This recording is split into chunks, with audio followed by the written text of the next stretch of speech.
हाँ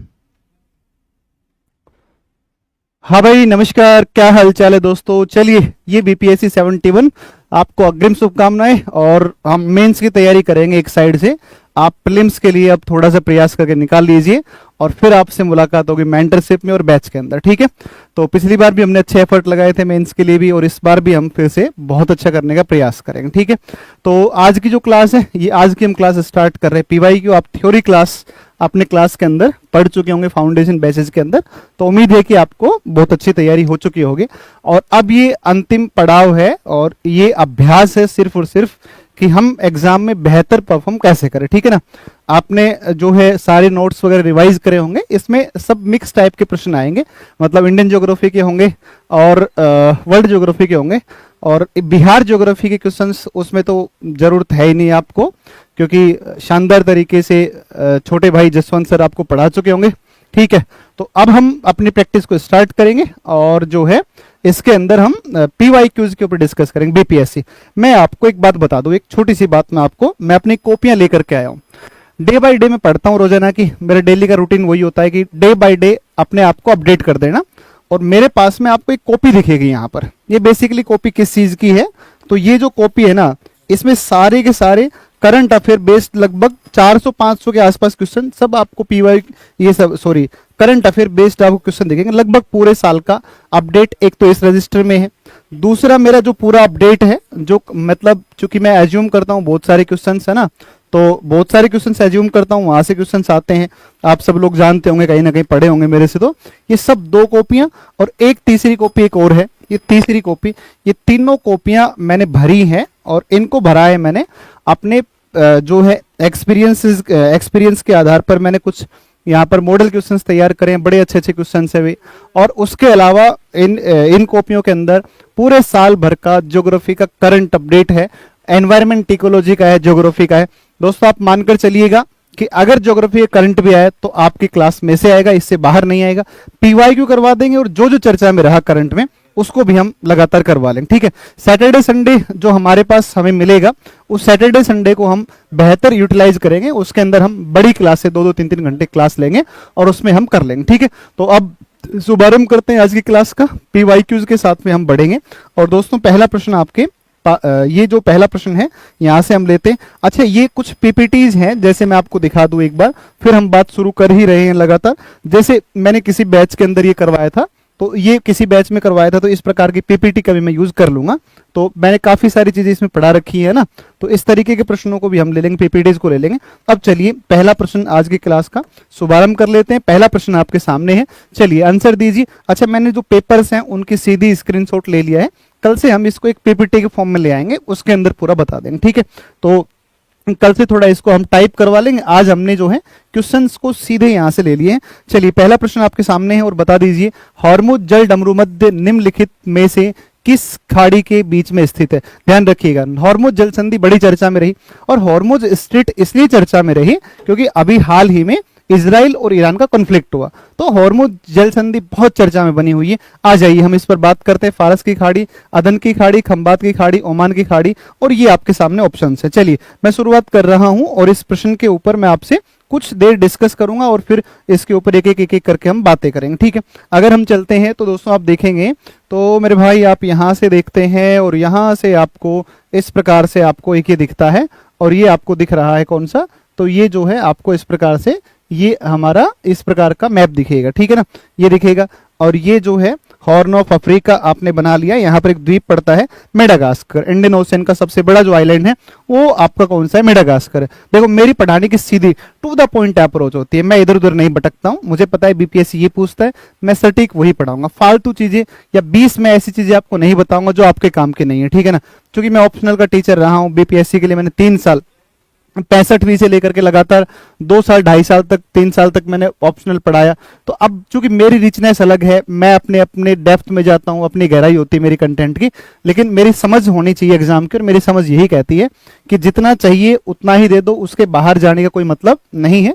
क्योंकि देखो मैं आपको फालतू पढ़ा दूंगा, आज मैंने आपको फालतू पढ़ा दिया, मैंने आज आपको अनावश्यक पढ़ा दिया, कल आप गाली देंगे। आज मैंने टू द पॉइंट पढ़ाया, आज आपको लगे सर थोड़ा सा कम बताया, थोड़ा और बता दो, लेकिन फिर कल एग्जाम होगा, फिर आप जब क्वेश्चंस करेंगे, फिर आप सेलेक्ट होंगे, फिर आप हमेशा मिस करेंगे यार सर ने टू द पॉइंट पढ़ाया, ठीक है ना। तो ये कुल मिलाकर के बातें हैं। तो चलिए यहाँ पर हम बात करते हैं कुछ आपकी मैप की सामान्य समझ तो है ही चूंकि। तो यहाँ से आप देखेंगे तो ये आपको यहाँ पर ये आपको ग्रीस दिखता है, ग्रीस दिखता है। यहाँ पर आपका टर्की का एक हिस्सा यहाँ दिखेगा, बाकी इधर टर्की दिखेगा। काला सागर है, अजोव सागर है, मारमरा सागर है, और ये तमाम सागर आपके यहाँ पर पड़ते हैं। और ये है सिनाई प्रायद्वीप है, और यहाँ से आपका ये जो है ये आपका कौन सा सागर है, भूमध्य सागर है, ठीक है ना। ये हमारा भूमध्य सागर वाला ये पार्ट आएगा। सुनिएगा ध्यान से, अब एक लोकेशन के ऊपर हम बात करते हैं। इन सारे लोकेशन को आप समझो। देखो जब मैं बात यहाँ पर कर रहा हूं आपसे, तो ये जो खाड़ी है, ये जो खाड़ी है इसको हम बोलते हैं कौन सी खाड़ी, तो मेरे भाई इसको बोलते हैं फारस की खाड़ी। ये जो खाड़ी है इसका नाम है फारस की खाड़ी है, फारस की खाड़ी है। यहां पर अगर आप चलेंगे तो यहां से आपको जो कंट्रीज आपको यहां पर दिखेंगे, यहां पर ये जो कंट्री आपको दिखेगा ये यमन दिखेगा। यमन की पहाड़ियों से ही पहली बार दुनिया में कॉफी को खोजा गया था, और यहीं से हमारे आए थे बाबा बुदन, और बाबा बुदन जो है इन्हीं यमन की पहाड़ियों से कॉफी ले गई थी, जिन्हें हम आज बाबा बुदन की पहाड़ियां कर्नाटक में बोलते हैं, जिसमें लौह अयस्क धारवाड़ चट्टानों में और एक आपका कॉफी प्राप्त होता है। वो भी ध्यान रखिए कि दोनों आपस में लिंक होते हैं, ठीक है।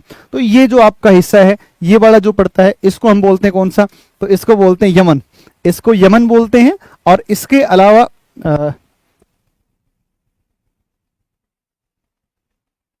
तो यमन पड़ता है, और इस तरफ आप चलेंगे मेरे भाई तो यहां पर कौन सा पड़ता है, ओमान। अच्छा एक बात आप बहुत कंफ्यूज होते होंगे, जब मैं भी आपकी तरह स्टूडेंट था तो मैं भी बहुत कंफ्यूज होता था कि यार इधर कौन सी खाड़ी पड़ती है, ओमान की खाड़ी है कि अदन की खाड़ी है। तो आप ये याद कर लीजिए कि यहां पर जो देश है ये यमन है, यमन है, और यहां पर जो है यमन के बगल में कौन है, ओमान पड़ता है। ओमान के साथ में जो खाड़ी लगती है, ओमान के साथ में, इस ओमान के साथ संलग्न जो खाड़ी है, इस खाड़ी को हम कौन सी बोलते हैं, तो इस खाड़ी को हम बोलते हैं कौन सी, तो इसको बोलते हैं ओमान की खाड़ी बोलते हैं। ये जो खाड़ी पड़ती है इसको बोलते हैं ओमान की खाड़ी बोलते हैं, ओमान की खाड़ी है। और यहां पर जो स्ट्रेट है मेरे भाई, यहां पर जो जल संधि है, ये वाली जो स्ट्रेट है, ये वाला जो संकरा जल है, इस संकरे जलीय भाग को इसे हम कौन सा बोलते हैं, इसे हॉर्मुज स्ट्रेट के नाम से जानते हैं। हॉर्मुज जल संधि के रूप में इसको जाना जाता है। देखो अगर ये हॉर्मुज जल संधि है, और इस तरफ अगर आप लोकेशंस अगर आप देखें कौन कौन से कंट्री हैं, आप जानते हैं हॉर्मुज स्ट्रेट को ईरान कंट्रोल करता है, और यहां पर जो कंट्री आपका ये जो देश है, इस तरफ ये वाला देश कौन सा पड़ता है, ईरान पड़ता है। इस तरफ ईरान है, और इस तरफ आपने देख लिया ये ओमान पड़ता है। तो आप इस हॉर्मुज स्ट्रेट के बारे में ये कहेंगे कि साहब हॉर्मुज जो स्ट्रेट है ना, वह हॉर्मुज स्ट्रेट आपका ये ओमान और ईरान के बीच में है। देखो ओमान और ईरान के बीच में, ओमान और ईरान के बीच में है। किन को जोड़ता है, फारस की खाड़ी को ओमान की खाड़ी के साथ में जोड़ने का कार्य करता है। तो ये कुल मिलाकर के आपका मामला हुआ यहां तक का, ये यहां तक मामला हुआ,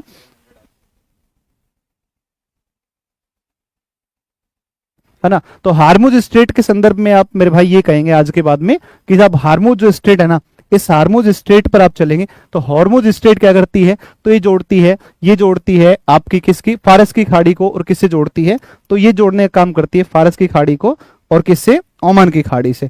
तो ये कनेक्ट करती है, ये जोड़ती है फारस की खाड़ी और ओमान की खाड़ी, ठीक है ना।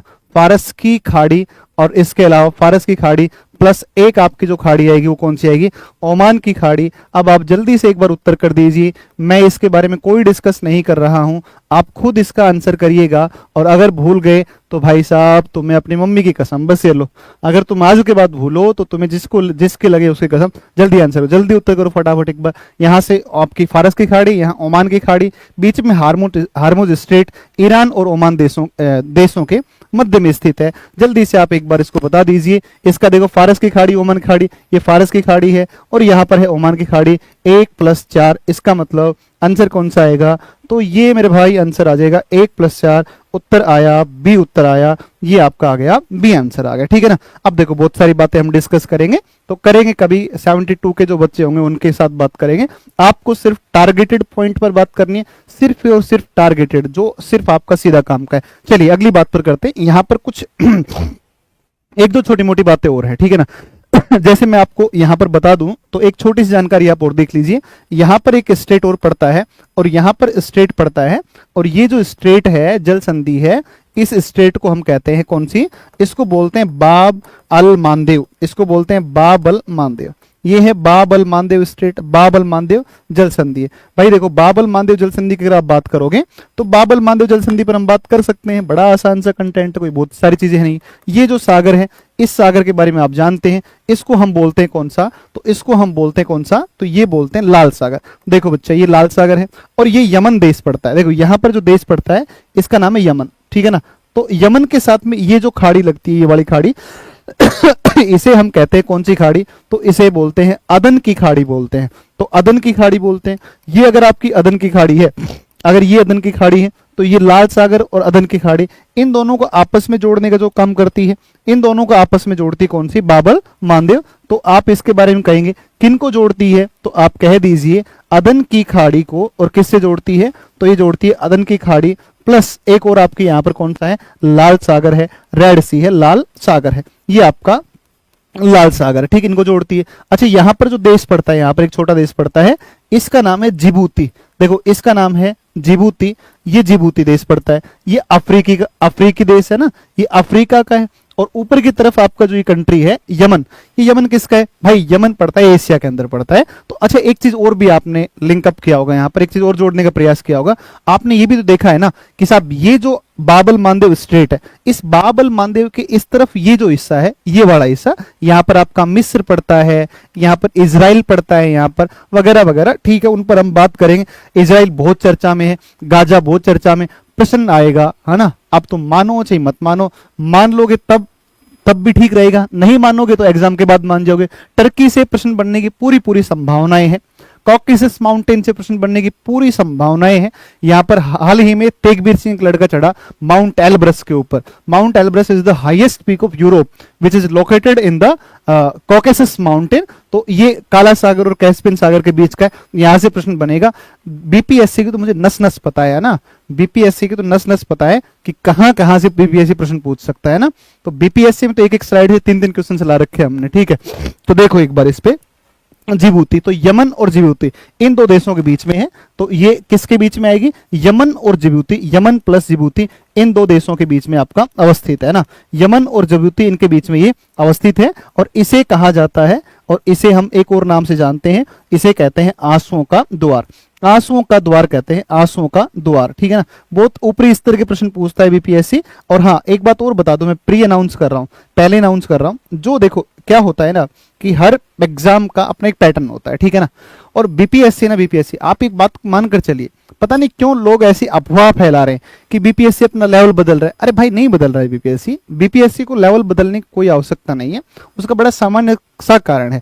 देखो जब भी कोई पेपर बनाया जाता है तो सब कुछ देखा जाता है भाई, एक तो पेपर का लेवल क्या है, तो स्टेट पीसीएस में सबसे ऊपर का पेपर है। दूसरी बात भाई बीपीएससी ना विधवा महिलाएं भी देती हैं, बीपीएससी एक्स सर्विसमैन भी देते हैं, जो विकलांग है वो भी देते हैं, है कि नहीं है। तो इन सभी कैटेगरीज को, जो आपके ट्राइबल जो लोग हैं वो भी देते हैं। तो ये वे लोग होते हैं, ये वे कैटेगरी है जो पढ़ाई में कहीं ना कहीं किसी न किसी कारण से पिछड़ गए हैं। तो ऐसी कैटेगरी होती है कि इन लोगों को भी साथ में लेकर के चलना होता है। इसलिए बीपीएससी कभी भी टफ क्वेश्चंस जैसे यूपीएससी पूछता है उस लेवल के प्रश्न बीपीएससी कभी नहीं पूछेगा। हाँ ये हो सकता है किसी साल जैसे 69 में ऐसा कर दिया था, किसी वर्ष हो सकता है थोड़ा सा पेपर का लेवल हल्का सा अप कर दे, बस सिर्फ इतना होगा। कभी भी अपने अगर ये कोई अफवाह फैला दे आपके सामने कि लेवल बदल रहा है, लेवल बदल रहा, भाई नहीं बदलेगा। बीपीएससी का प्रश्न पूछा गया, बीपीएससी ने पूछा कि सौर परिवार का मुखिया कौन है, लावा की जो चट्टानें हैं वो कौन सी होती हैं, इग्नियस चट्टानें होती हैं, समझे कि नहीं समझे अक्षांशों की कितनी संख्या होती है कि नहीं। अब ऐसे ऐसे प्रश्न पूछते 90% क्वेश्चन फैक्ट है भाई साहब, फैक्ट है ना। तो इस प्रकार के प्रश्न पूछता है। और आपको मैं कल एक बार दिखाऊंगा, कल मैं आपके सामने लाऊंगा एक प्रश्न लाऊंगा जो 69 बीपीएससी में मेंस में आया था सौर ऊर्जा का। उस 69 मेंस का प्रश्न उठा करके और उसने सौर ऊर्जा का पूछा है, यूपीएससी ने पूछा है ना। तो ये मतलब ये यूपीएससी ने पूछा है, तो बीपीएससी क्वेश्चंस को अब की बार यूपीएससी ने उठा लिया। इसका मतलब कहीं ना कहीं ऐसा भी नहीं है कि हमेशा यूपीएससी बहुत टफ पूछता है। इसलिए बीपीएससी का जो लेवल है आप ये मानकर चले, इस वर्ष मॉडरेट प्रश्न आएंगे, लगभग 20% के आसपास कॉन्सेप्ट क्वेश्चंस होंगे, 80% के आसपास फैक्ट है। और ये ना फैक्ट जो मैं बातें बोल रहा हूं ना, ये बोर्ड के ऊपर आपको दिखा सकते हैं ना। एक बच्चा लिख रहा है फैक्ट और मुश्किल होता है ना, ऐसा नहीं है ना। अगर हम कॉन्सेप्ट के साथ में फैक्ट को अगर करेंगे तो कॉन्सेप्ट के साथ फैक्ट हमेशा आसान होते हैं, फैक्ट हमेशा कभी भी टफ नहीं होते हैं। मैं आपको प्रैक्टिकली करके दिखा दूंगा ना, वो सब होता है भाई, ठीक है चलो कोई बात नहीं।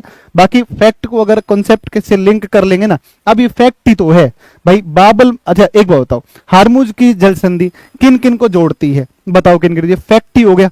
लेकिन जब हमने इसको कॉन्सेप्ट के साथ में लिंक कर लिया, प्रॉपर तरीके से मैप को समझ लिया, सीख लिया, तो अब ये फैक्ट नहीं लग रहा है, अब हमें लग रहा है कि नहीं नहीं ये तो कॉन्सेप्ट हो गया है कि नहीं। सो आप इस चीज को ऐसा मत सोच कर चले कि ये फैक्ट होते हैं, ये कॉन्सेप्ट होते हैं। आप अपने कॉन्सेप्ट को भी प्रूव करने के लिए फैक्ट की आवश्यकता पड़ती है। आप बिना फैक्ट के बिना फैक्ट के आप अपने कॉन्सेप्ट को प्रूव नहीं कर सकते हैं, है ना। तो मैं कहूं कि दो प्लेटों के अभिसरण से वलित पर्वत का निर्माण होता है। फिर अब आपको फैक्ट देना पड़ेगा कि दुनिया में वलित पर्वत कौन कौन से हैं। तो आपने कहा सब हिमालय है, सब रोकीज है, सब एंडीज, सब आल्प्स है, सब ये है, सब वो है, फलाना धिमका, ये आपने दिया। तो आपने क्या दिया, अपने कॉन्सेप्ट को जो है प्रूव करने के लिए आपने फैक्ट दिया, और फैक्ट के साथ अपने कॉन्सेप्ट प्रूव किए। ठीक दूसरी अपोजिट बात, एज इट बात वही है, अगर मैं इस बात को वापस घुमाऊं कि कॉन्सेप्ट के माध्यम से फैक्ट को आसान बनाया जाता है। अपने इस क्लास में प्रयास, आपने पहले क्लास में पढ़ा होगा, खूब सारा सीखा होगा आपने, अभी फिर से हम जो है कुछ कुछ और प्रयास करेंगे चीजों को सीखने का, ठीक है। तो ये दो याद रखिएगा। और यहाँ पर ये वाला जो भूभाग है, ये वाला जो हिस्सा है, इसे हम किस नाम से जानते हैं, इसे मिस्र के नाम से जानते हैं, मिस्र है। और ये जो हिस्सा मिस्र का है, ये वाला जो हिस्सा है मेरे भाई, ये वाला हिस्सा, इस हिस्से को हम सिनाई प्रायद्वीप बोलते हैं। देखो ये जो हिस्सा है ना, ये वाला भाग, इस भाग की अगर हम बात करें तो ये हिस्सा आपका कहलाता है कौन सा, ये कहलाता है सिनाई प्रायद्वीप। देखो यही जो सिनाई प्रायद्वीप है ना, यही सिनाई प्रायद्वीप है। और यहीं पर सिनाई प्रायद्वीप पर फर्डिनांड डी लेसेप्स के द्वारा एक नहर बनाने का सुझाव प्रस्तुत किया गया था। और नहर बनाने का जो सुझाव था वो फर्डिनांड डी लेसेप्स ने दिया था, और यहां पर एक नहर का निर्माण किया गया, इसका नाम था स्वेज नहर। स्वेज नहर को थोड़ा सा आप ध्यान रखना, स्वेज नहर को ध्यान रखना है, स्वेज नहर बहुत इंपॉर्टेंट आपकी परीक्षा के लिए, मैं इसको कवर करवा दूंगा किसी दिन। अभी हम दूसरे प्रश्न की तरफ बढ़ते हैं, सेकंड जो क्वेश्चन है उसके ऊपर चलते हैं, दूसरे प्रश्न पर चलते हैं। ये लो, ये बीपीएससी का प्रश्न था, बताओ। और ये क्लास 6 की एससीईआरटी किताब उठाओगे तो आपको एज इट लैंग्वेज में आपको ये मिल जाएगा ना। एससीईआरटी उठा लो, एनसीईआरटी उठा लो, कोई भी किताब आप उठा के देख लो, उसमें आपको ही मिल जाएगा। सुनिए एक बार प्रश्न कह रहा है ग्लोब पर 1 डिग्री के अंतराल पर, 1 डिग्री के अंतराल पर खींची गई अक्षांश रेखाएं कितनी है, 180 है, 178 है, 179 है। मैं आपको फिर से एक बात बता रहा हूं, अभी आप मुझे कह सकते हैं सर ये तो फैक्ट है, कितने फैक्ट याद करें, कितनी रेखाओं को याद करें ना, बिल्कुल नहीं। आपको बिल्कुल कोई तनाव लेने की आवश्यकता नहीं, ये कॉन्सेप्ट है, इस कॉन्सेप्ट से इस फैक्ट को कवर कर लेंगे। मतलब कैसे इसको कवर करें, आ जाओ मैं आपसे डिस्कस कर रहा हूं कि अक्षांश रेखाओं की संख्या। अच्छा, आपसे अक्षांश रेखाओं की संख्या बात कर रहा हूं, तो अक्षांशों की अगर बात करें हम, अक्षांश की, हाँ ठीक है, स्वेज को मैं कवर करवा दूंगा। चलो मैं स्वेज का हल्का फुल्का बता देता हूं, फिर तुम यार उसके लिए परेशान होते रहोगे। देखो यहां से आप जब चलोगे, तो यहां से जब आप चलोगे इस प्रकार से, तो ये आपका ये वाला हिस्सा आपका, ये वाला, ये इस तरीके से ये आपका पड़ता है कौन सा, ये वाला हिस्सा पड़ता है आपका, चलिए ये वाला हिस्सा है ना, ये वाला हिस्सा यहाँ पर आपका जो देश है ये कौन सा है, तो ये आपका कौन सा हो गया, यमन हो गया, ठीक है ना, यमन हो गया। ये देश कौन सा पड़ गया, ये ओमान हो गया, ये ओमान हो गया, ठीक है ना, ओमान हो गया और यमन हो गया, ठीक है, ये दो देश हो गए। इस तरफ आप चलेंगे तो इस तरफ आपका एक देश हो गया, और इस देश का नाम कौन सा है, ये कौन सा है आपका, मिस्र है। ये जो देश पड़ता है ये कौन सा है, ये मिस्र देश पड़ता है। और ये जो आपकी ये जो भूभाग है, ये वाला जो भूभाग है, इस भूभाग की अगर हम बात करते हैं तो इस भूभाग का जो नाम है ना, इस भूभाग का जो नाम है, इस भूभाग का जो नाम है, इस भूभाग की अगर बात करें तो इस भूभाग का नाम है कौन सा, इसे ही हम बोलते हैं, इसे ही हम बोलते हैं कौन सी, तो इसे बोलते हैं सिनाई प्रायद्वीप बोलते हैं, ठीक है ना, सिनाई प्रायद्वीप। देखो इस सिनाई प्रायद्वीप के बारे में तुम लोग एक दो बातें आप सुन लो, ठीक है ना। सिनाई प्रायद्वीप, देखो ये जो हिस्सा है, ये कौन सा वाला हिस्सा है, ये मेरे भाई एशिया का हिस्सा है, ठीक है ना, ये एशिया का हिस्सा है। और यहां से आप चलेंगे तो यहाँ पर एक देश पड़ता है, इसका नाम है इजराइल है, ठीक है ना, इजराइल है, ये इजराइल है, ठीक है। इजराइल को हम एक उसमें कवर करेंगे, इजराइल पड़ता है। और ये जो सागरीय भाग है ना, इसी सागर को हम कौन सा सागर कहते हैं, भूमध्य सागर के रूप में जानते हैं, भूमध्य सागर। और ये जो सागर है, इस सागर को हम क्या कहते हैं, लाल सागर के रूप में जानते हैं, लाल सागर, ठीक है ना, इसको हम लाल सागर कहते हैं। यहां से आप चलेंगे तो यहां से आप चलेंगे तो यहाँ पर एक नहर का निर्माण करवाया गया ना, ग्रेट बिटर लेक, इसका एक पार्ट ग्रेट बिटर लेक। और ये जो नहर पड़ती है ना, ये जो नहर है, इसी नहर का जो नाम है, इसी नहर का नाम है कौन सी, इसी का नाम है स्वेज नहर है, ठीक है ना। स्वेज नहर पड़ती है, स्वेज नहर पड़ती है, ठीक है ना। स्वेज नहर पड़ती है जो कि लाल सागर को किससे जोड़ती है, भूमध्य सागर। देखो ये जो यहाँ पर बंदरगाह है इसको हम बोलते हैं पोर्ट स्वेज, इसको बोलते हैं पोर्ट स्वेज बोलते हैं। और जो उत्तरी भाग है ना, उत्तरी किनारा, इसे हम पोर्ट सईद के नाम से जानते हैं। ये जो हिस्सा है इसको हम पोर्ट सईद बोलते हैं। और ये जो खाड़ी है ना, इस खाड़ी का नाम है, और इस खाड़ी का नाम है स्वेज की खाड़ी, है ना। इस खाड़ी का जो नाम है, इस खाड़ी का नाम है स्वेज की खाड़ी। और मेरे भाई यहाँ पर जो खाड़ी पड़ती है इसे हम अकावा की खाड़ी कहते हैं, अकावा की खाड़ी कहते हैं, अकावा की खाड़ी। आपसे प्रश्न पूछ सकता है कि बताइए किन दो खाड़ियों के साथ सिनाई प्रायद्वीप घिरा हुआ है या संलग्न है। तो संलग्न है, इस सिनाई प्रायद्वीप से संलग्न जो खाड़ियां हैं उसमें एक तरफ आपका स्वेज है, दूसरी तरफ कौन सी, अकावा है। एक बात और सुन लो आप एक बात और सुन लो, और ये बात सुन लो आप कि जिस प्रकार से एक संकरा जलीय भाग दो बड़े जलीय भागों को जोड़ता है, एक संकरा जलीय भाग है, एक बड़ा एक छोटा, या दो बड़े जलीय भागों को जब जोड़ेगा संकरा भाग तो उसको बोलते हैं जल संधि। और एक संकरा या छोटा स्थलीय भाग जो दो बड़े स्थलों को जोड़ता है उन्हें हम स्थल संधि कहते हैं। ये वाला जो हिस्सा है अफ्रीका है, ये अफ्रीका वाला हिस्सा है, ये वाला हिस्सा है ये एशिया है। तो एशिया और अफ्रीका को जोड़ने का काम कौन करती है, सिनाई, इसलिए इसे सिनाई स्थल संधि भी कहते हैं। क्या भी कहते हैं इसको, सिनाई स्थल संधि भी कहा जाता है, सिनाई स्थल संधि भी कहा जाता है, सिनाई स्थल संधि भी कहा जाता है, जो इनको आपस में कहा जाता है, जो इनको जोड़ने का काम करती है। अच्छा एक बात और भी हो सकती है ना भाई, प्रश्न पूछने का तरीका अलग हो सकता है। आपसे पूछे कि बताओ लाल सागर और भूमध्य सागर को आपस में अलग कौन करता है, बताओ किस भूमि के द्वारा अलग होते हैं, भाई इसी के द्वारा अलग होते हैं ना, इसके एक तरफ भूमध्य सागर, एक तरफ कौन सा है, लाल सागर है। तो ये हो गया। और ये जो है ना, ये वाला आपका लिंक करता है भूमध्य सागर को स्वेज नहर। पोर्ट सईद और पोर्ट स्वेज इसके दो हिस्से हैं, इसको और भी कवर कर लेंगे, है ना, इसको और भी हम अच्छे तरीके से कवर कर लेंगे, ठीक है ना। तो चलिए मैं आपको सरसरी तौर पर रिवीजन करवा दूंगा, आपने क्लास में पढ़ा होगा, है ना। आपकी तैयारी ऑलरेडी हाँ, आपकी तैयारी ऑलरेडी बहुत अच्छी होगी, मैं इस बात को मानकर चल रहा हूं। आप पहले ही पढ़ लिए होंगे बहुत सारी चीजों को, तो मैं सिर्फ एक क्विक रिवीजन आपको करवा रहा हूं, ठीक है ना। मैं एक क्विक रिवीजन करवा रहा हूं, मोटी मोटी चीजें जो बहुत इंपॉर्टेंट है। भाई साहब ये जो कॉपियां भरी पड़ी है ना, इन कॉपियों के क्वेश्चंस मैं करवा दूंगा। यहां से देखो, अब उम्मीद तो यही है ना, अब आप ऐसे अगर मेरे पुराने स्टूडेंट हैं या कहीं भी आप पढ़े हैं तो आप उस चीज को महसूस करते होंगे। डेली जीके जीएस टेस्ट में हम डेली डिस्कस करते हैं ज्योग्राफी को, और वहां से बड़ा अच्छा एक्सपीरियंस है ना, बहुत क्वेश्चन आते हैं, बहुत क्वेश्चन आते हैं। अब मेंस का तो अपने बहुत तगड़ी कमांड है। राजस्थान वाला मेंस था, उसके अंदर तो जहां से हमने इंपॉर्टेंट फॉर 17-18 जून मेंस लिखा, वो क्वेश्चन 15 नंबर के 2 क्वेश्चन 5 का और 10 का वो एज इट आए। 21 नंबर का ज्योग्राफी है, उसमें से 15 नंबर नोट वाले आ गए थे, ठीक है ना। तो कुल मिला के बात ये है, मैं बड़ा रिसर्च करता हूँ, मेरे पास बड़ा अच्छा कंटेंट आपके लिए रेडी है कि हाँ भाई ये एग्जाम है तो ये काम आ सकता है। बिहार एग्जाम्स को पूरा फोकस करके मैंने तैयार कर रखा है, ठीक है ना। तो उसका बड़ा बेनिफिट आपको लेना है। आ जाओ, अपने इस कॉन्सेप्ट पर बात करने वाले, इस पर थोड़ी सी बात करेंगे। अगर हम बात करते हैं सबसे पहले, और सबसे पहली बात हमारी होती है अक्षांश एवं अक्षांश रेखाएं। आ जाओ, इसके ऊपर हम बात करते हैं, अक्षांश और अक्षांश रेखाओं पर बात करते हैं, ठीक है ना।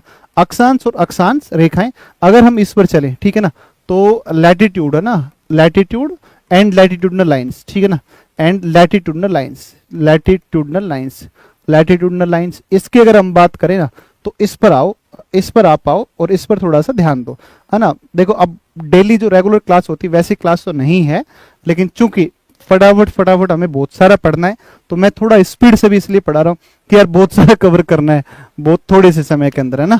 तो बहुत थोड़े समय में बहुत कवर करना है, इसलिए मैं थोड़ा स्पीड से चीजों को बताता हुआ निकल जाऊंगा, ठीक है ना। आप थोड़ा ध्यान देंगे तो आपकी बहुत सारी चीजें कवर हो जाएंगी। अगर मैं इसको डिफाइन करूं, तो अक्षांश सुन लीजिए आप, छोटी सी बात सुनिए, फिर एक डायग्राम समझते हैं।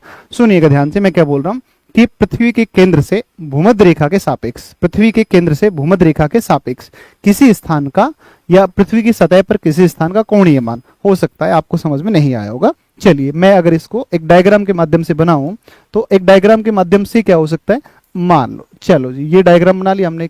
अगर ये डायग्राम हमने ले लिया तो ये मान लो कि पृथ्वी का केंद्र है, ठीक है ना, और ये हमने मान ली भूमध्य रेखा है, विषुवत रेखा है हमारी, ठीक है ना, ये भूमध्य रेखा है और ये पृथ्वी का केंद्र है। अब इस पृथ्वी के केंद्र से इस भूमध्य रेखा के सापेक्ष, इस भूमध्य रेखा के सापेक्ष की अगर बात कर रहा है तो इस भूमध्य रेखा के सापेक्ष का मतलब ये हो गया कि भूमध्य रेखा के सापेक्ष, भाई भूमध्य रेखा इसको आपने मान लिया 0 डिग्री अक्षांश, जो पृथ्वी को ठीक दो भागों में बांटती है, बीचों बीच से निकलती है, 0 डिग्री अक्षांश, या फिर इसको हम क्या बोलते हैं, इक्वेटर बोलते हैं। इसको हम क्या बोलते हैं, इक्वेटर बोलते हैं, या इसको हम भूमध्य रेखा हिंदी के अंदर इसको कह देते हैं, भूमध्य रेखा कह देते हैं, भूमध्य रेखा के रूप में इसको हम जानते हैं।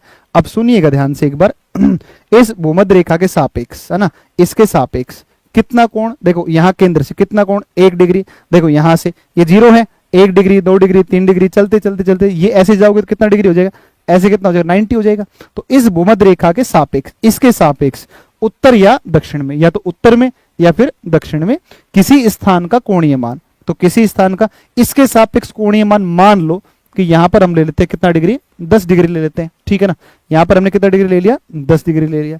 तो हमने क्या किया कि पृथ्वी के केंद्र से किसी स्थान का, इस स्थान का कोणीय मान 10 डिग्री, एक और स्थान ले लिया हमने, ये भी कितना ले लिया, 10 डिग्री। मान लो कि तुम लोग यहां से चलोगे तो यहां से मान लो आपका कितना डिग्री है, 45 डिग्री ले लिया आपने, ठीक है ना। यहां से कितना डिग्री ले लिया, 45 डिग्री ले लिया।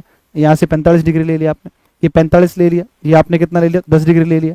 यहां से आप चलोगे तो ये मान लो कितना ले लिया आपने, ये मान लो 80 डिग्री ले लिया, है ना। ये मान लो कितना डिग्री ले लिया, ये आप ले लिया कितना, 80 डिग्री ले लिया, 80 डिग्री। और यहां से आप चलेंगे तो ये ऊपर की तरफ कितना डिग्री है, ये 90 डिग्री है, ठीक है ना। तो आपने क्या कहा कि विषुवत रेखा के सापेक्ष, इस विषुवत रेखा के सापेक्ष, इस विषुवत रेखा के सापेक्ष किसी स्थान कोणीय मान 10 डिग्री, कोणीय मान 45 डिग्री, 80 डिग्री, 90 डिग्री। देखो 10 डिग्री पे ले लिया, 45 पे ले लिया, 80 पे ले लिया, या 90 पे ले लिया, ठीक है ना। ऐसे तो किसी स्थान का कोणीय मान, और किसी स्थान का कोणीय मान क्या कहलाता है, अक्षांश। तो मैं इसको अगर एक डेफिनेशन में लिखूं तो आप कहोगे कि विषुवत रेखा के सापेक्ष या इक्वेटर के सापेक्ष, विषुवत रेखा के सापेक्ष, विषुवत रेखा के सापेक्ष, सापेक्ष उत्तर या दक्षिण, उत्तर या दक्षिण, नॉर्थ और साउथ, है ना, उत्तर या दक्षिण किसी स्थान का कोणीय मान किसी स्थान का कोणीय मान। तो किसी स्थान का जो कोणीय मान होता है, उस किसी स्थान का जो कोणीय मान होता है ना, वो किसी स्थान का कोणीय मान ही क्या कहलाता है, कोणीय मान, अक्षांश कहलाता है ना। किसी स्थान का कोणीय मान क्या कहलाता है, अक्षांश कहलाता है, अक्षांश कहलाता है। चलो भाई, अब तो आपको कुछ कुछ समझ में आ गया होगा, और चूंकि आपने पढ़ा भी होगा तो पहले भी आपका कॉन्सेप्ट क्लियर होगा, ठीक है ना। तो ये आपका किसी स्थान का कोणीय मान हो गया।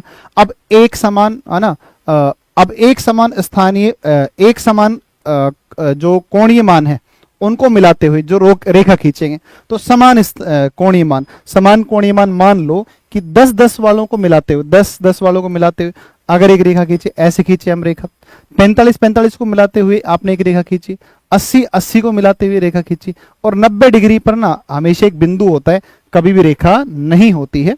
इसलिए आप ध्यान रखिएगा कि ये आपके अक्षांश रेखाएं कहलाएंगे, जो समान अक्षांशीय मानों को मिलाते हुए खींची गई रेखा ना।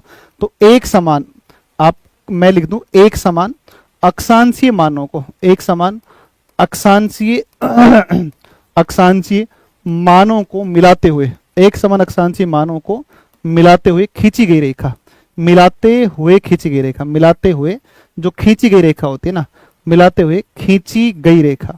तो खींची गई जो रेखा होती है, उस खींची गई रेखा को हम क्या कहते हैं, रेखा को क्या कहते हैं, अक्षांश रेखा कहते हैं। इसका मतलब अक्षांश और अक्षांश रेखा में फर्क होता है, रेखा अक्षांश रेखा कहा जाता है, ठीक है ना, अक्षांश रेखा कहा जाता है, कहा जाता है। अब मैं आपके, अगर आपको ये बेसिक पॉइंट क्लियर हो गया हो तो अब मैं आपके ऊपर पॉइंट पर आता हूं, और अब मैं उस बिंदु पर जा रहा हूं दोस्तों, जिसके अंदर आपको अंतर देखना है कि अक्षांश में और अक्षांश रेखा में क्या अंतर है, कितनी रेखाएं हैं। अगर आप विषुवत से ध्रुव की तरफ चलेंगे तो क्या प्रभाव पड़ेगा, ध्रुव से विषुवत आएंगे तो क्या प्रभाव पड़ेगा, इनके बीच का क्षेत्र क्या कहलाता है, तमाम जो जानकारियां हैं उन पर हम एक एक करके बात कर लेते हैं। सुन लीजिए, आप ध्यान दीजिएगा एक बार। देखो, अगर मैं भाई आपको ये बात बोलूं, अगर मैं आपको ये बोलूं कि साहब इनकी काउंटिंग करनी है, काउंटिंग कितनी होगी, काउंटिंग बताओ आप।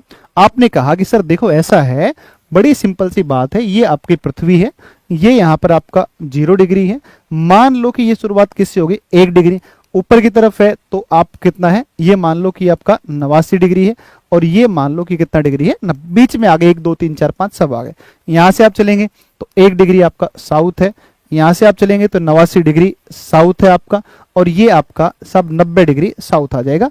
अब अगर आपसे अक्षांशों की बात करें, कुल अक्षांशों की संख्या कितनी है ना, हाँ रिकॉर्डेड ही है भाई पक्का। क्यों रिकॉर्डेड है, क्या बावली बात कर रहे हो यार, अच्छे बावले बच्चे हो यार।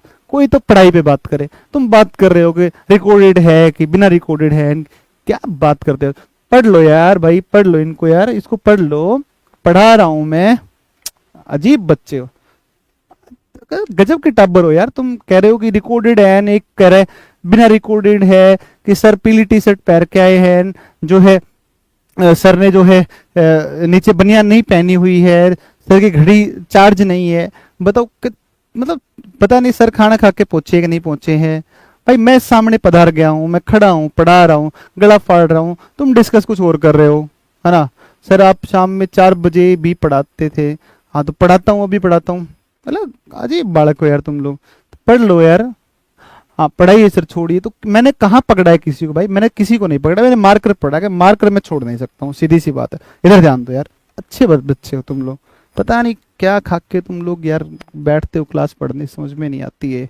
अब सुन लो, इधर ध्यान दो एक बार। अगर मैं कहूँ कि कुल अक्षांशों की संख्या, कुल अक्षांशों की संख्या कितनी है, कुल अक्षांशों की संख्या, ठीक है ना, कुल अक्षांशों की संख्या, इसकी अगर मैं बात करूं कुल अक्षांशों की संख्या, तो कुल अक्षांशों की संख्या पर अगर आप आए तो देखो एक बार सुनो भाई, 0 को छोड़ दो, अभी आप 1 से शुरू करो, 1 से करोगे, 1 से 89, 1 से 90, तो 1 से 90 तक गए तो बताओ कितने हो गए, तो कितने हो गए, 90 हो गए। सुनो ये तो उत्तर के लिए, दक्षिण के भी तो लो, 1 से 90 चलोगे 90, ये हो गया। और एक इसको भी तो ले लो यार, एक ये भी तो बच गया। अक्षांशों की कुल संख्या 181 है। आ जाओ आ जाओ आ जाओ, इस पे आओ।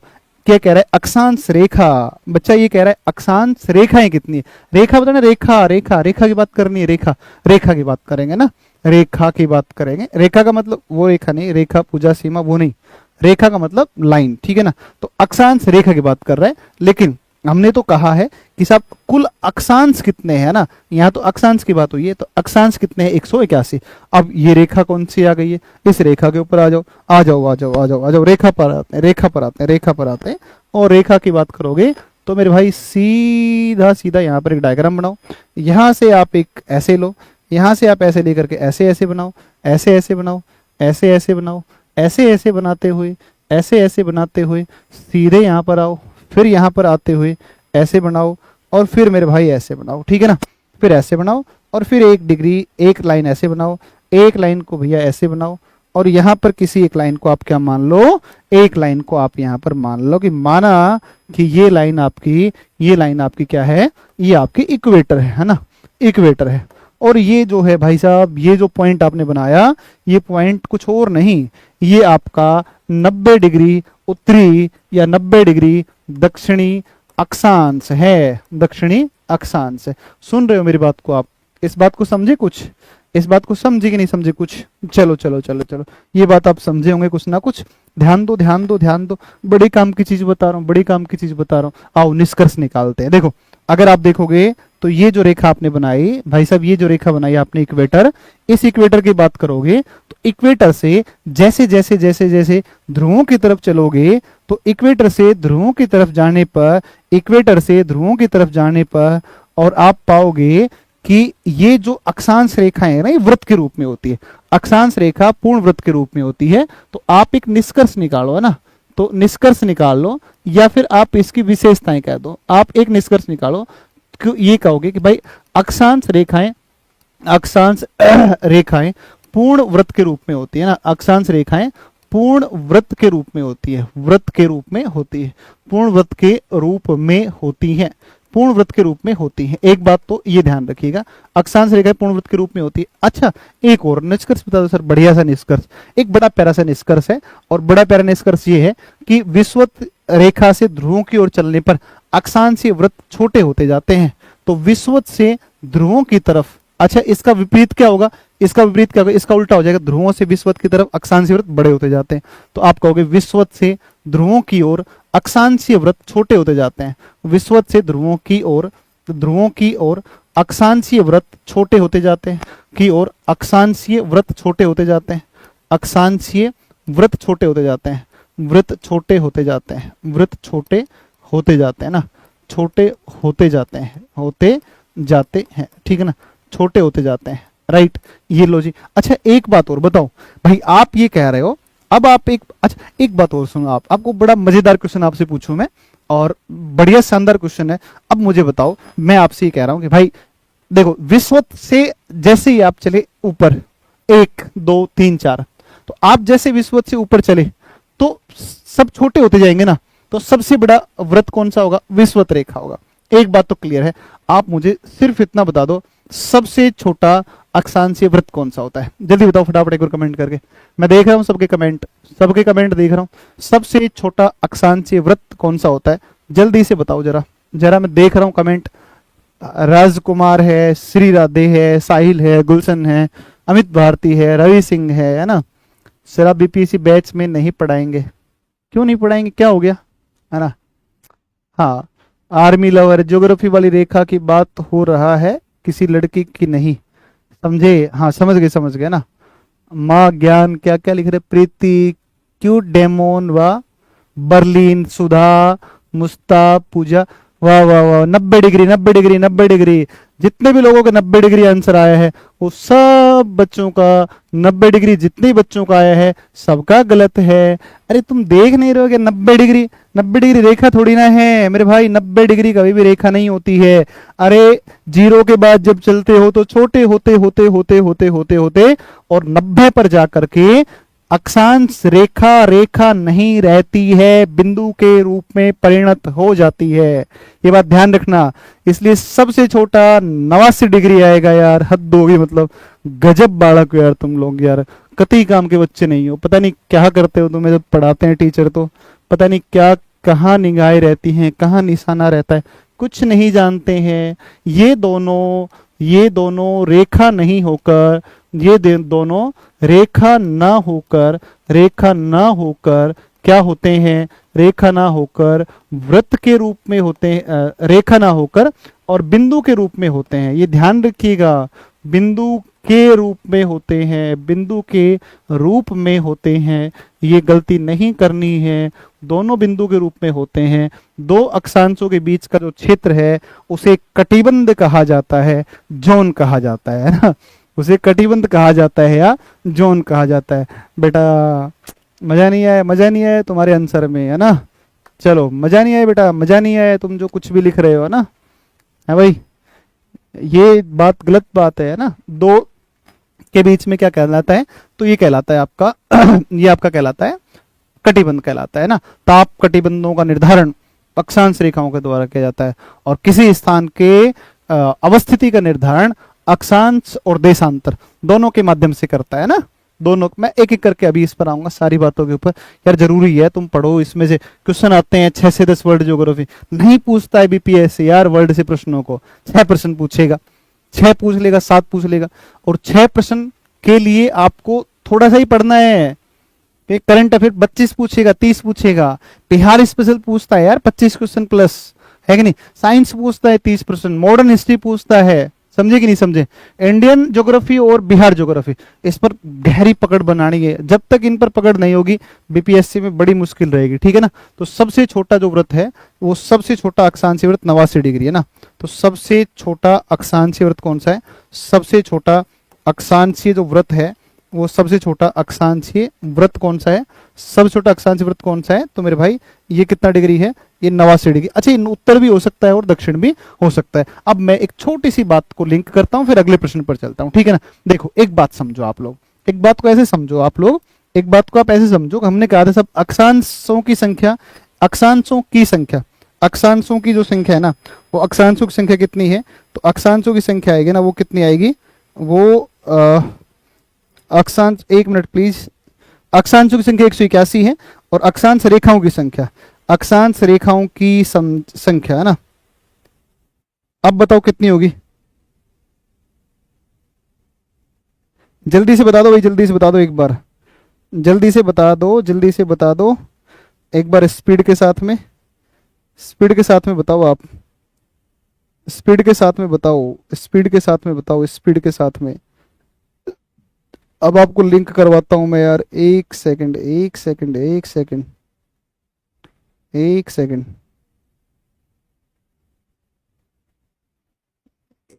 देखो इसमें आप देखो अक्षांशों की संख्या तो ये है, और कुल अक्षांश रेखाओं की संख्या, कुल अक्षांश रेखाओं की संख्या, कुल अक्षांश रेखाओं की संख्या की अगर बात करें, रेखाओं अक्षांश रेखाओं की, कुल अक्षांश रेखाओं की संख्या की अगर बात करेगा तो कुल अक्षांश रेखाओं की जो संख्या है ना, वो कुल अक्षांश रेखाओं की संख्या कितनी आएगी, तो वो आएगी 181 माइनस 2, है ना, और ये आएगी 179। अब बताओ 179 समझ, अब दो कोण निकाले, दो कोण निकाले, दो कोण निकाले, दो ये हैं, दो ये 90 उत्तर और 90 दक्षिण, तो दो रेखा थोड़ी ना है, ये तो बिंदु है, रेखा नहीं है, बिंदु है। इसलिए कुल अक्षांशों में से देखो ये दो 90 डिग्री उत्तर 90 डिग्री दक्षिण रेखा नहीं बिंदु है, इसलिए रेखाओं की कुल संख्या 181 में से दो बिंदु हटा दिए हमने, बच गया 179। अब बताओ ये फैक्चुअल जानकारी कॉन्सेप्ट से जुड़ी कि नहीं जुड़ी, कॉन्सेप्ट क्लियर तो फैक्ट भी याद, फैक्ट अगर क्लियर नहीं होंगे तो बताओ कैसे आप बीपीएससी करोगे। बीपीएससी का तो खेला भाई साहब फैक्ट का है, फैक्ट तो रटने ही पड़ेंगे, आप चाहे चा कहो, चाहे प्या कहो, चाहे माँ कहो, चाहे पापा कहो, चाहे भाई कहो, चाहे बहन कहो, कुछ भी कह लो, फैक्ट तो रटना ही पड़ेगा। और रटना भी नहीं होता है सारा, ये बात भी क्लियर है, फैक्ट रटे भी नहीं जाते हैं सारे के सारे, फैक्ट कॉन्सेप्ट के साथ में बहुत सारे क्लियर हो जाते हैं ना। चलिए अगली बात पर चलते हैं, अगली बात पर चलते हैं मेरे भाई, अगली बात पर चलते हैं, अगली बात पर आप चलोगे तो चलिए अगले मुद्दे पर चलते हैं कि एक छोटा सा बिंदु मैं इस पर आपको और डिस्कस कर लूं कि जैसे जैसे आप विषुवत रेखा से ध्रुवों की ओर चलते हैं ना, विषुवत रेखा से ध्रुवों की ओर की तरफ जब आप चलते हैं तो विषुवत से ध्रुवों की ओर चलेंगे तो अक्षांशों के बीच की दूरी बढ़ती है, अक्षांशीय वृत्तों के बीच, अक्षांश रेखाओं के बीच की दूरी बढ़ती है। क्यों? क्योंकि ध्रुवों पर से पृथ्वी चपटी है, पृथ्वी ध्रुवों पर से चपटी होने की वजह से अक्षांशों के बीच की जो दूरी है, अक्षांश रेखाओं के बीच की दूरी है वो बढ़ती जाती है। ध्यान रखना इस बात का, मैं क्या कह रहा हूं आपको, फिर से बात सुनो, फिर से बात सुनो। दो अक्षांश रेखाओं के बीच दूरी ध्रुवों की ओर चलने पर बढ़ती है ना, वो इसलिए क्योंकि ध्रुवों पर से पृथ्वी का चपटापन, उसका एक ये कारण है, ठीक है ना। चलिए तो ये कुल मिला के कुछ सामान्य बातें मैंने आपसे डिस्कस करी, इसको लेकर के अगली बात पर चलते हैं, नेक्स्ट चलते हैं। और अगली बात भाई बड़ा सुंदर प्रश्न आया यार, ये तो बड़ा प्रश्न अच्छा आ गया ना। अब मैं आपको दो पैटर्न बता दूंगा, आप जल्दी फटाफट सीख लेना उन पैटर्न को, प्रश्न पेपर में काम आएगा, ठीक है ना, प्रश्न पेपर में काम आएगा। सुनो सुनो सुनो सुनो, ध्यान दो ध्यान दो ध्यान दो।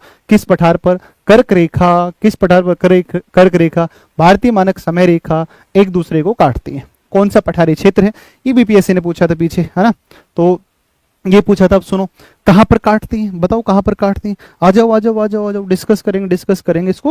और बड़ा इंपॉर्टेंट प्रश्न है मेरे भाई ये वाला, कर्क रेखा वाला।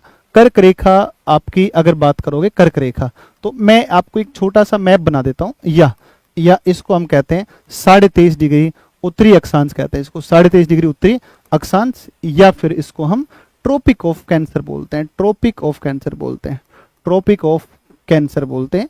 तो सुनो आप, ट्रॉपिक ऑफ कैंसर बोलते हैं, या फिर इसको 23.5 उत्तरी अक्षांश या कर्क रेखा बोलते हैं। सुनिए सुनिए सुनिए सुनिए, एक डायग्राम बनाऊं मैं, बड़ा सुंदर डायग्राम बनाता हूं, देखो एक बार, चलो चलो चलो, देखो देखो देखो, ये देखो मेरे भाई, ये देखो, ये आओ आप, इस पे आप आओगे तो मेरे भाई यहाँ से आप आएंगे तो यहाँ से एक डायग्राम बनता है, बड़ा अच्छा डायग्राम है ये। और ये वाला डायग्राम आपका जो बनेगा ये मध्य प्रदेश है ना, ये एमपी है, ये एमपी है, सुनिएगा सुनिएगा सुनिएगा, ये एमपी है ना, एमपी के बगल में यहाँ से ये है हमारा राजस्थान, ठीक बा, तो ये है अपना राजस्थान, ठीक है, ये राजस्थान है, इस तरफ आप चलेंगे तो ये राजस्थान है, ठीक है। और यहाँ पर कौन सा है, तो यहाँ पर है आपका गुजरात है, ये वाला कौन सा है, गुजरात है, यहाँ पर राजस्थान है। देखो यहाँ से आप पाएंगे तो यहाँ से अरावली पर्वतमाला का विस्तार मिलता है ना, ये कौन मिलता है, ये आपका अरावली है ना, ये अरावली मिलता है, ये आपका कौन है, अरावली, यानी कि ये स्टेट कौन सा है, ये स्टेट कौन सा है, ये स्टेट है अपना राजस्थान, ठीक है ना, ये अपना राजस्थान है, ये राजस्थान हो गया, ठीक है ना, राजस्थान हो गया। राजस्थान के बाद में ये कौन सा हो गया आपका, मध्य प्रदेश हो गया, है ना, ये आपका मध्य प्रदेश हो गया, मध्य प्रदेश हो गया, ठीक है, मध्य प्रदेश हो गया। और ये आपका आ गया कौन सा, ये इस तरफ छत्तीसगढ़ है। और तो और सुनो सुनो सुनो सुनो भाई, सुनो रे सुनो, इस पे ध्यान दो, ये तो आप समझ जाओगे, ये तो आप, ये कौन सा स्टेट मैंने बनाया, तो ये अपने बना दिया है, ये अपने बना दिया कौन सा स्टेट, ये बना दिया मैंने आपका बिहार, ठीक है ना, बिहार बन गया ना ये बताओ ये कैसे बना, बिहार, बिहार बना कि नहीं बना, ये बिहार बना कि नहीं बना, ये बताओ आप तो मुझे, ये बन गया बिहार, ठीक है ना। और ये बिहार के बगल में ये कौन सा है, ये बिहार के बगल में यहाँ से इस प्रकार से ये जो स्टेट बनता है, ये जो स्टेट बनता है भाई साहब, इसका नाम है झारखंड। एमपी से अलग हुआ 1 नवंबर को। और ये कौन अलग हुआ? छत्तीसगढ़ अलग हुआ ना, छत्तीसगढ़ अलग हुआ ना, छत्तीसगढ़ अलग हुआ। और ये वाला कौन सा है? ये है आपका झारखंड है। ये कौन सा है? ये झारखंड है, ये झारखंड है। और यहाँ पर आपका बिहार और झारखंड के, बिहार झारखंड के बगल में ये कौन सा स्टेट है? तो ये बिहार झारखंड के बगल में कौन सा है? वेस्ट बंगाल है ना, ये वेस्ट बंगाल है, ये आपका वेस्ट बंगाल है। ये हो गया। अब सुनो आप, सर आपने क्यों बनाया हमें ये बता दो आप सिर्फ, बस केवल मैं इसलिए आपको बता देता हूँ। इसकी अगर बात करोगे तो यहाँ से एक रेखा जाती है। इस रेखा का नाम कौन सी रेखा है? इसी रेखा का नाम आपकी कर्क रेखा, या इसको हम 23.5 डिग्री उत्तरी अक्षांश के रूप में जानते हैं। इसके ऊपर की तरफ बिहार की अवस्थिति कर्क रेखा के ऊपर है, कर्क रेखा के ऊपर है, कर्क रेखा के ऊपर की ओर है, ऊपर की ओर है, ऊपर की ओर है, ऊपर की ओर है। कौन ऊपर की ओर है? बिहार। ठीक बा, ये आपका बिहार है जो कर्क रेखा से ऊपर में है। ठीक है ना। देखो कर्क रेखा कहाँ से गई? गुजरात से गई। कर्क रेखा देखो यहाँ पर किससे गई? राजस्थान से गई। कर्क रेखा यहाँ एमपी से गई, सबसे ज्यादा लंबाई एमपी में ही है। समझ में आ रहा होगा क्वेश्चन देख करके। तीसरा के बाद चौथा छत्तीसगढ़ में गई, पांचवा झारखंड में गई, छठा वेस्ट बंगाल में गई, और एक त्रिपुरा और मिजोरम के अंदर जाती है। एक छोटा सा डायग्राम और बनाता हूं और फिर मैं आपको एक ट्रिक से याद करवा दूंगा। देखो एक पैटर्न बताऊं मैं आपको, एक पैटर्न बताता हूँ। सुनिए सुनिए सुनिए सुनिए, एक पैटर्न मैं आपको बताता हूँ, बड़ा सुंदर पैटर्न है, इसको सुनो आप, है ना। और ये पैटर्न है आपका, और ये पैटर्न है गुराम छत से झाक, गुराम छत से झाक पीटी मिजो, गुराम छत से झाक पीटी मिजो। ये पैटर्न है मेरे भाई। जिस बच्चे को ये पैटर्न याद है ना, वो कभी गलत नहीं करेगा। यहाँ से 8 राज्य जिनसे कर्क रेखा जाती है। अच्छा मैप से समझो तो मैप से समझ लो, ये तो मैप से बता दिया। इसको अगर आप ट्रिक से समझो तो पैटर्न से समझ लो, आप आराम से कर लोगे। 1 नंबर कौन सा हो गया? 1 नंबर हुआ गुजरात हो गया। आप बोलो यार मेरे साथ में, ऐसे काम चलेगा नहीं, आवाज आ नहीं रही है आपकी बोलने की। ठीक है, राजस्थान से हो गया, मध्य प्रदेश से हो गया। ये बीपीएससी की तो नस नस पता है अपने को, कौन सी नस दबानी है ना पेपर के लिए, वो पता है अपने को। ये इसके बाद में छत्तीसगढ़ है, छत्तीसगढ़ है। इसके बाद झारखंड है, झारखंड के बाद में कौन सा है बच्चा? झारखंड के बाद पश्चिम बंगाल है, पश्चिम बंगाल है, पश्चिम बंगाल है। और इसके बाद में त्रिपुरा है, 7वां त्रिपुरा है, और 8वां मिजोरम है। इन 8 राज्यों से कर्क रेखा होकर के गुजरती है। सुनिए मैं आपके सामने एक तो मैंने पैटर्न बता दिया, एक मैंने डायग्राम से बता दिया। गुजरात हो गया, राजस्थान हो गया, एमपी हो गया, छत्तीसगढ़ हो गया, झारखंड हो गया, वेस्ट बंगाल हो गया। ठीक है ना, वेस्ट बंगाल हो गया। अब सुनो सुनो सुनो सुनो सुनो, जीएसटी नंबर है ना, आप क्या लेते हैं? GST number. आप कहें गोवा, गोवा कह दें, आप सिक्किम कह दें, है ना।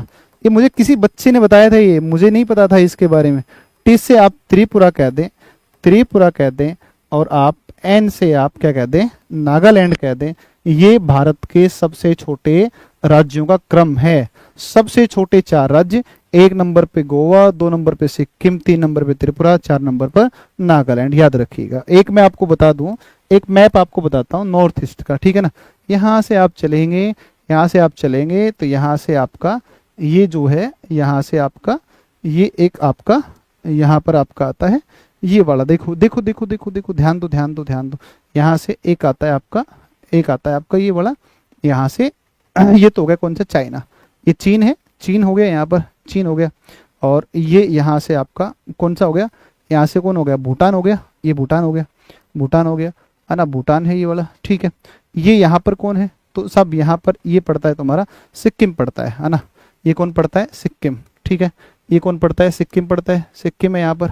और इस तरफ आप आएंगे तो इस तरफ आपका कौन सा है? मेघालय है। ठीक है ना, ये आपका कौन सा पड़ता है? ये आपका पड़ता है मेघालय पड़ता है, मेघालय पड़ता है, मेघालय पड़ता है। ठीक है ना, ये मेघालय पड़ता है, मेघालय है। यहाँ पर आप चलेंगे तो ये जो है ना आपका, ये आपका नागालैंड आ जाएगा, है ना। ये आपका कौन सा आएगा? नागालैंड आएगा। अरुणाचल प्रदेश ऊपर कौन सा है? अरुणाचल है ना। ये अरुणाचल है, अरुणाचल है, नागालैंड है। ये कौन सा है साहब? ये मणिपुर है।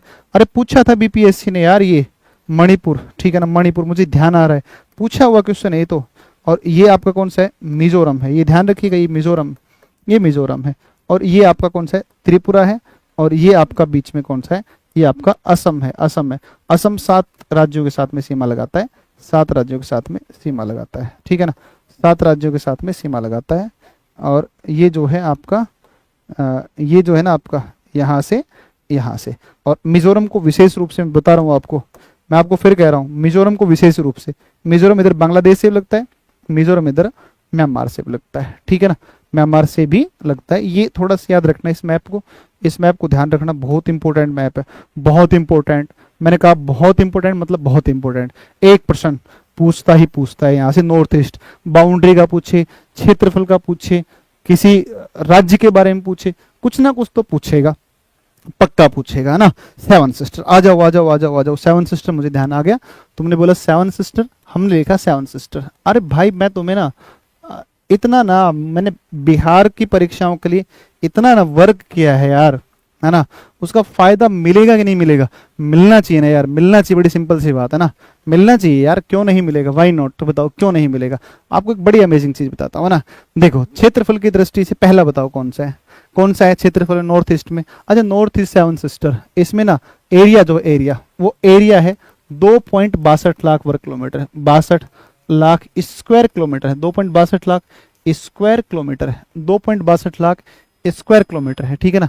7 सिस्टर में अगर आप देखोगे तो भैया 7 सिस्टर में, हाँ इसका इसका वाला ट्रिक बताया था, जबरदस्त था। अच्छा इसका तो बहुत गजब ट्रिक है इसकी,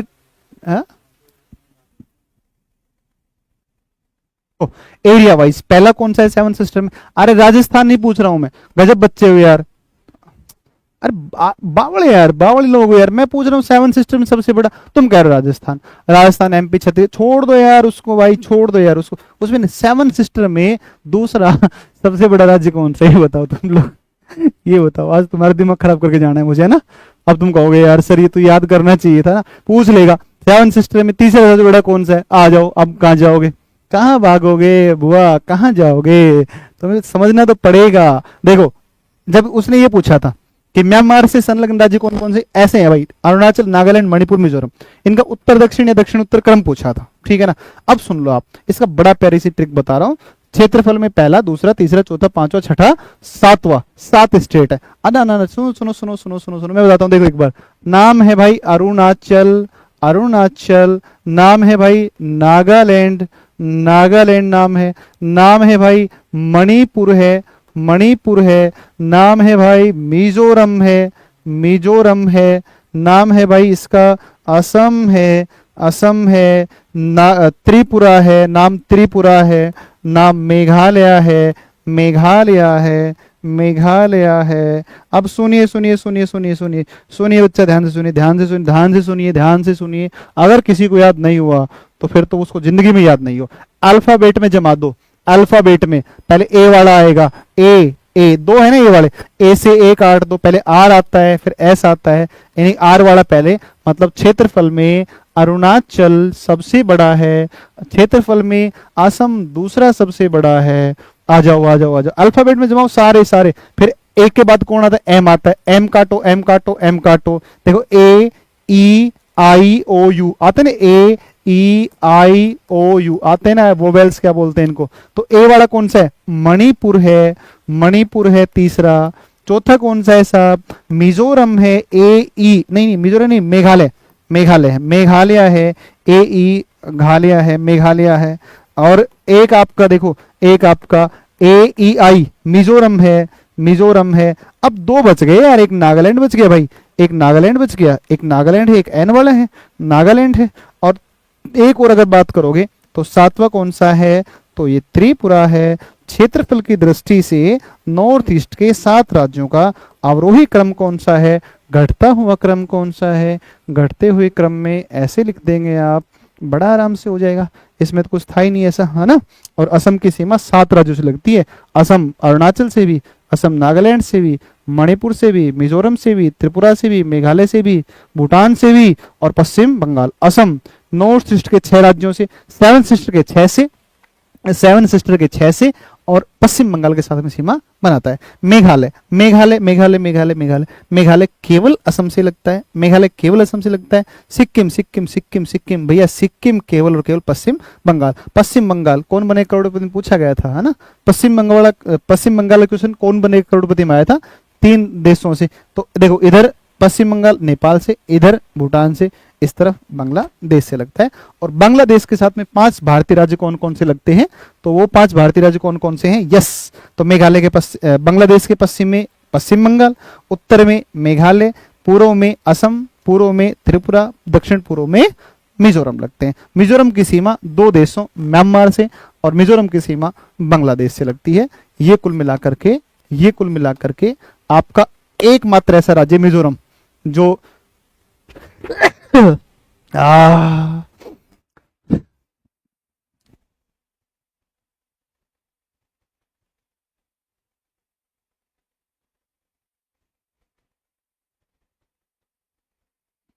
चलिए, तो ये कुल मिला के बताओ याद हुआ कि नहीं हुआ, ठीक है।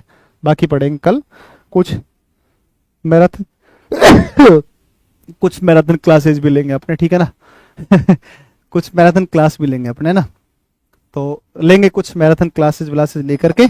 चलिए अब छोड़ दीजिए, नींद आ रही है। हाँ मुझे भी नींद आ रही है, मुझे भी छींक आ रही है ना, मुझे घर की याद भी आ रही है, ठीक है ना, घर पे बात करनी है मुझे। चलिए 12 बजे तक सुधा क्लास चलेगी। हाँ बेटा ये भी चला देंगे 12 बजे जयनाथ, है ना, ये भी चला देंगे, है ना। बड़ी सुधा की चिंता पड़ी है बेटा, ये ना चिंता मत करो, है ना, चिंता मत करो, समझे कि नहीं समझे। तो इनके सेल्फी आएंगे ना, पीछे लगा होगा एसडीएम दरभंगा, तो फिर ना देख देख के रोओगे कि यार हम ही उनकी चिंता करते थे, वो तो नौकरी लग गए, हम ही रह गए, है ना।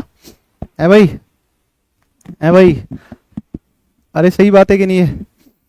तो फिर आपको कल एक शायरी सुनाएंगे, बहुत अच्छी मैंने लिखी थी कि वो कहते हैं कि तुम मुझसे प्यार नहीं करते, है ना, वो कहते हैं कि तुम मुझसे प्यार नहीं करते, देखो हम ठहरे देहाती लड़के इजहार नहीं करते, है ना। और ये जो अरमा पाले बैठे हैं दिलों में मोहब्बत के तुमसे, है ना, ये जो अरमा पाले बैठे हैं मोहब्बत के दिलों में तुमसे, हम कर भी दें लेकिन वो इतबार नहीं करते। तो ये ध्यान रखना इस बात का। तो आप पढ़ाई करो, बकैती मत करो, ठीक है ना।